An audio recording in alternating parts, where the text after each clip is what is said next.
Hello and welcome to an episode of Atomic Vinyl Reviews. And today I'm doing another unboxing video. And today we're going to be looking at the Godzilla Earth figure from SH MonsterArts. Not the Godzilla Affiliates figure, mind you, which we have in front of you. These two are basically the same with a different paint job and some different sculpt work around the chin area. I don't think there's any other different sculpt work. But yeah, I did a couple of videos on this figure, and this is one of my favorite recent releases from MonsterArts, and I'm really eager to see what they did when they made it for the final version of this Godzilla, the huge one. But yeah, let's get into it.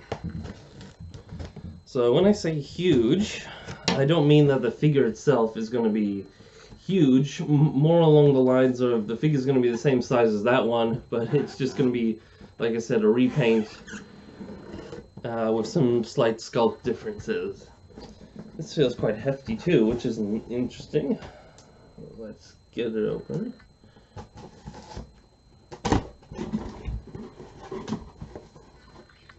There we go. Okay.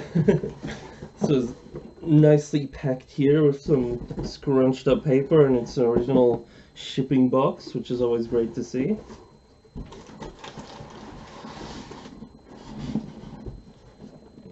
There we go. I've been really excited to see this figure actually because recently we got the release of Part 3 of the Netflix Godzilla anime trilogy. So we got, what was it called? Godzilla the Planet Eater. And I actually like that film quite a lot more than a lot of people did. So, yeah, so I was really excited to see this particular incarnation of Godzilla, the huge 300 and something meter one in figure form. Because, yeah, because I love this figure, but just not having the chin on it is the main thing that I really want. And I wasn't sure whether I wanted to get another figure just for that, but you know, after seeing the movie, it finally sold me on it. So there we go, almost in there.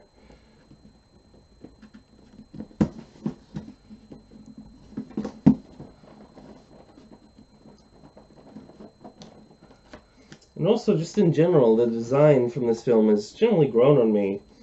Because it's very 2014-like, but I've never been a big 2014 fan.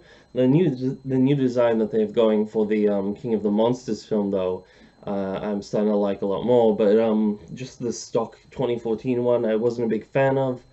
And when this one came out, you know, sort of inspired by it, I was a little concerned, and I didn't know really what to think of the design at first, but the changes they made to it, the fact that it's less reptilian and just so bizarre, that, I don't know, it just grew on me. So let's see here.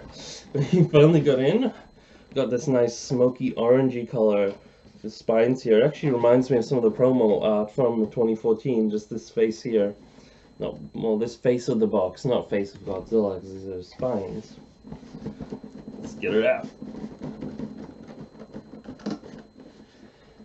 Okay. Slowly coming along. Here we go.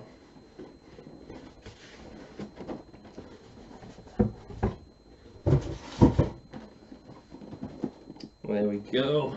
Quite a big box from MonsterArts figure, which is really cool to see. I don't remember if this is the same size or smaller than the previous box for from Phileas here, but I think it might be a touch bigger. Who knows? But here we go. Beautiful box art. Looks really nice, especially, like I said, in this scale. It's a great sort of poster image on the front of a photo of the figure here. Just the title of the film on the top there. And here we just see some of the more details of the figure and its accessories. So it's a little glary. But yeah, overall, very nice box. We got a cute little shot of him standing at the bottom. And let's get into it. Finally see this guy. hoping that all the paint and stuff is good. I've heard good things about this one.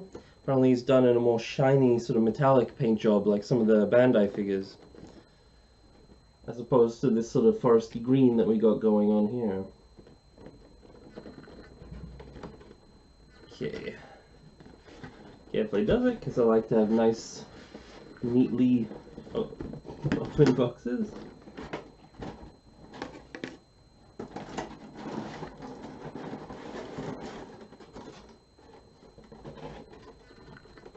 Oh man, and here he is. So very well packed in a lot of plastic, which is good to see. And yeah, he's got that spiky chin here. Other than that, initially just looking at him through this box, the color doesn't look all that different, just from what I'm seeing here. But that chin does look a lot nicer. Let me just show you guys.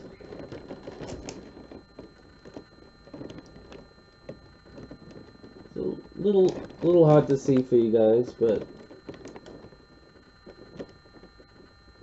anyway, let's get him out of this. Oh my god, we have the little mini one here, and it is tiny. So this one is this one.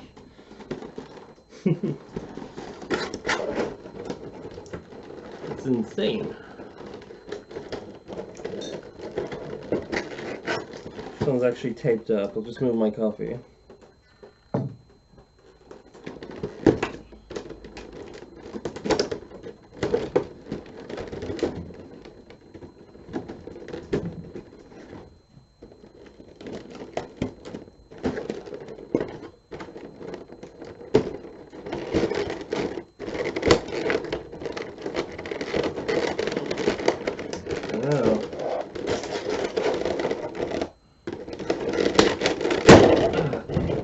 There we go.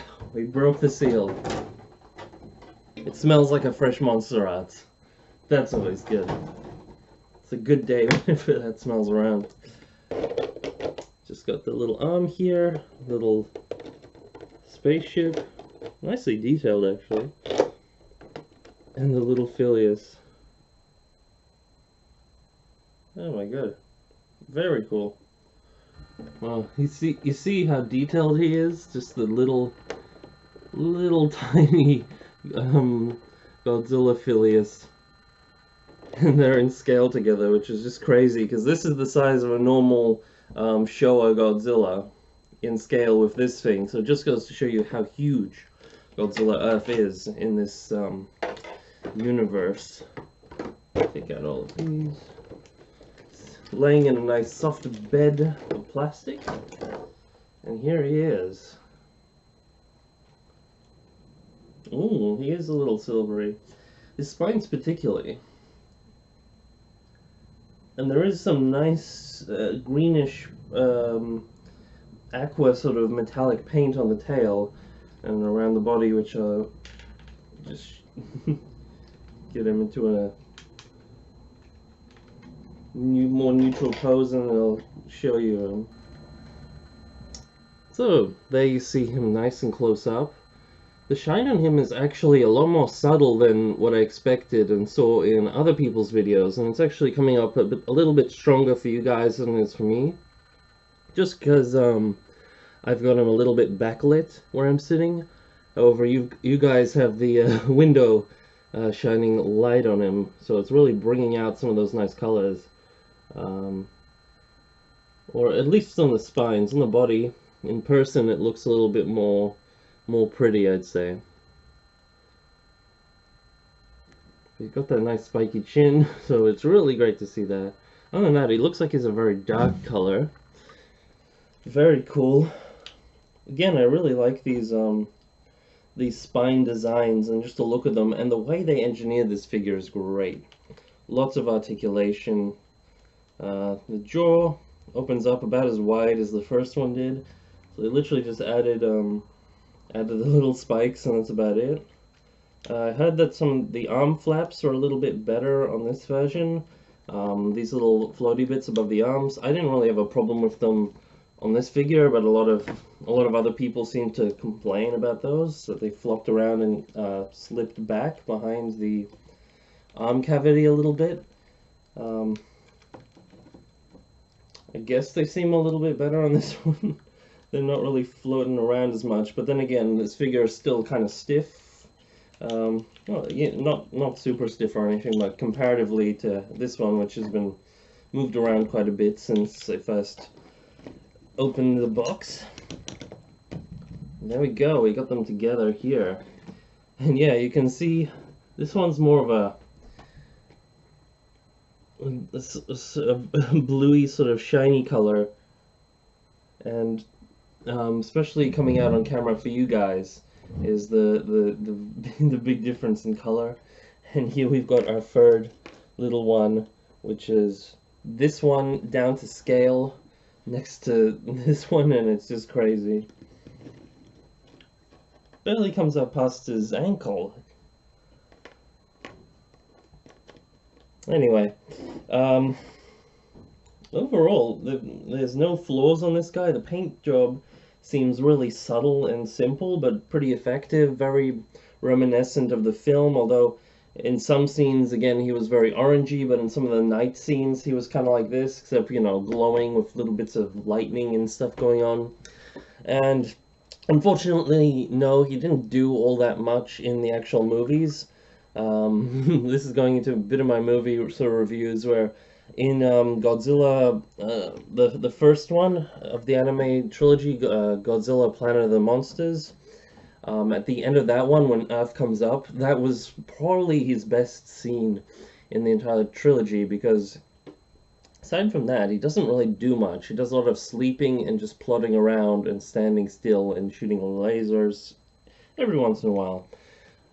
But that particular moment when he first breaks out of the ground and the suspense that creates and it just comes out of nowhere, that was really cool.